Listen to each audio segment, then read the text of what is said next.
that I was inspired by had these really wide, accent top stitching. Instead of it being a 1/4 inch, really close to the edge stitching, it was this nice wide stitching, and it had some wide belt loops, and wide, on the back pocket, it was wide.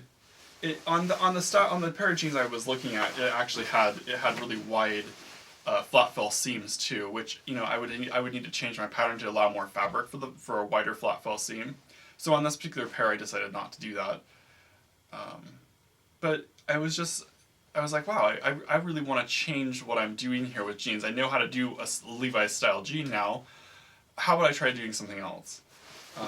Another thing I did is, normally when I would do say, the pocket, normally like on Levi's, you would take this pocket and you'd fold it over twice. So this top part would be thick, especially if you're doing a thick or wide top stitching. This would be a big thick band of fabric. Well, instead of doing it that way, I just serged the top of the pocket, folded it over once, and my top stitching is right along the top of the serging here. And that is fine. And it is really, I like that it's so much flatter. I did the same thing when I hemmed them. There's no need to fold it over twice if that's not what you feel like doing. I serged that up. I did set the serger down to it's usually the medium serge stitch length is a 3. I set the serger down to 2, just because I wanted to make sure to really, I wanted to really cover that raw edge. But so instead of having this thick cuff at the bottom of my jeans, this is it's almost flat. It's just nice and smooth and easy. So I allowed myself to stray away from what I thought jeans were supposed to be, and decide to, what could I make jeans be? I'm not a miner. I'm not riding horses. I'm not working out in the woods. It's okay if my jeans aren't made in the most sturdy way possible. Oh, another thing I did, speaking of jeans and sturdiness, is you notice there's one rivet in the corner of the coin pocket. Just one rivet.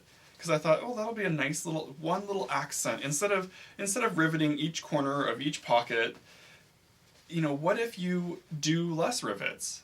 Rivets, I don't really need to worry about my pockets falling off because I'm using them too much. I don't even put my hands in my pockets or put stuff in my pockets when I'm wearing jeans. So the rivets are purely decorative. I don't need to decorate my jeans that way if I don't feel like it. And on this pair, I didn't feel like it, and I love the way this looks. On this pair also, what I did was I distressed them. These have been washed now twice. But I did, took some 150 grain sandpaper, and I, did the pockets. I did the, where this would wear from putting your hand in your pocket. I did the outside of the fly opening here. I put them, I wore them, and as I was sitting in the chair, I wore the top of the legs a little bit. And a lot of this doesn't show up immediately, but what it does is it kind of starts the process of the wear and the fading, so that, as you wear them and wash them, those parts that you've already damaged will continue. Those will be the first parts that will start fading and start to become more damaged and become more worn in and used. So it's not. I don't find it necessary really to overdo the distressing. Like on the back pocket here, thread and top stitching doesn't like distressing at all. You take a little bit of sandpaper, and I almost sanded my top stitching right off the back pocket.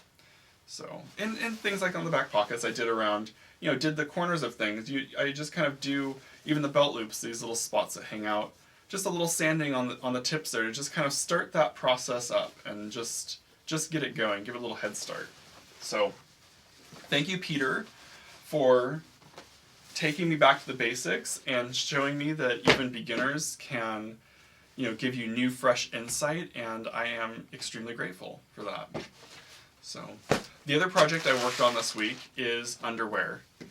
I had this, supposedly it was organic cotton with some lycra in it, and I thought, well, it's not, I made a shirt out of it, and it's a little bit heavy for a shirt, but I felt that, and I thought, that could make some great underwear.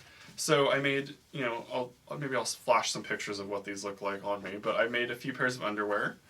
I had this other fabric, so I made them interesting. I tried to, make things. This pair is all one color, so you really can't see. But like just like with the jeans, as by the time I got to my third or fourth pair, things were getting much easier. This pair is, and then I started getting a little bit more inventive, and thought, well, I should just make some interesting. My favorite elastic for underwear is polyester elastic. I get this stuff at Walmart. I feel like it's around $1 for this. This is the 1/2 inch. I use a 1/2 inch. I use a 3/8. They have a 1/4 inch that's fine. This stuff is so cheap. I don't think you can buy elastic in bulk and get it cheaper than these little packages of elastic at Walmart. If you're using it for swimwear or underwear, this stuff will just hold up forever. It'll outlast your fabric for sure. This is 4.5 yards for I think right around $1. That's like 20 cents a yard or something. This is cheap. And when you start sewing underwear, you sew up 12 pairs of underwear, you will go through a few packages of this for sure. It's amazing how much elastic you can use up, and how many elastic scraps. Speaking of elastic, how many little elastic scrap pieces do you end up having when you're done with your sewing projects? I always put these in a Ziploc. And then a lot of times, I'll need just another little piece of elastic.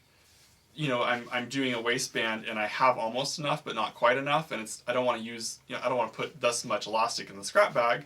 So I'll find a little piece and I'll butt the ends together and zigzag over the ends, so it creates a flat intersection. I don't overlap them because that's a little bit lumpy.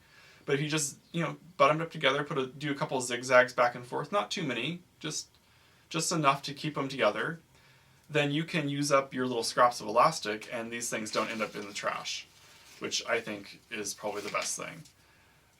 Plus, you can also, if you have scraps of elastic like this, you can reference them. If you really like a particular type of elastic, like this one, I really like. It's very soft and the stretch is very. This would be very comfortable to wear. Some of it you can almost hear. This is very stiff.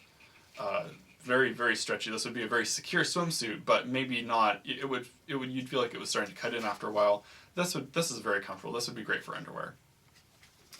But you can take samples of this to the store with you, because if you run out of elastic, you may not have a sample, and you don't really necessarily want to take apart something you have. So go into your scrap bag and find a little piece of that elastic that you liked. So I think that's it. Let me look at my little list here. Yeah, I think that is my week in sewing, my week with thrift shopping, and like I said, I'll throw in some clips of Nancy's, my talk with Nancy, and then I'll probably upload our entire chat, so that if that's something that interests you, or you'd just like to see more of Brian Sews, then you can take a look at that. Nancy's working on jackets right now. For a jacket contest on pattern review. So we talked quite a bit about her current jacket. So thanks for stopping by. Thanks for watching. I hope you had a great week in sewing, and I hope that, if nothing else, this has been a little bit of inspiration for you to get started on some of your own projects. Thanks again. Have a great week.